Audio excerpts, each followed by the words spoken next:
کے لیے. دیکھیں سورہ فاتحہ کی آیت الحمدللہ رب العالمین، اس میں جو اللہ تبارک و تعالیٰ کی حمد بیان کی گئی ہے، بڑی اہمیت کی حامل یہ آیت ہے.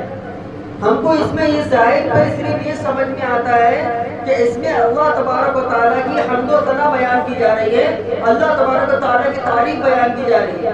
ظاہر میں ہم کو صرف یہی لگتا ہے کہ اس میں اللہ کی تعریف موجود ہے اور اللہ کو پالنہار بتایا گیا، لیکن اس کے اندر توحید بھی موجود ہے.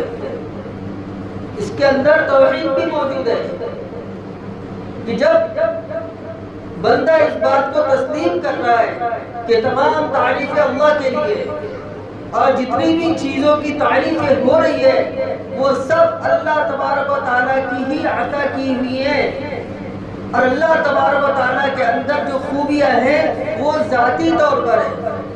بندوں کے پاس جو خوبیاں نظر آ رہی ہیں وہ اللہ نے دی ہیں اس لیے ہے، لیکن اللہ تبارک و تعالیٰ کے پاس جو خوبیاں ہیں وہ اللہ نے کسی سے نہ لی ہے نہ کسی نے اس کو دی ہے. اللہ کی خوبیاں ذاتی ہے. تو جب اتنا عظیم رب ہے اور پھر صرف یہ نہیں کہ وہ خوبیوں والا ہے، وہ تو پالنہار ہے، اور اس کی پالنہاری کا، اس کی پرورش کا عالم یہ ہے کہ جو اس کی مانتا ہے اس کو بھی رزق دیتا ہے، جو اس کی نہیں مانتا ہے اس کو بھی رزق دیتا ہے.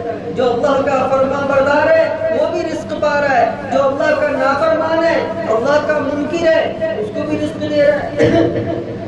دیکھیے آپ، جو اللہ کو نہیں مانتے، اللہ کے منکر ہے، ایسے لوگ دنیا کے اندر پڑے ہوئے جو اللہ کو گالی تک دے رہے ہیں، لیکن اللہ تبارک و تعالیٰ اس کو بھی رزق دے رہا ہے.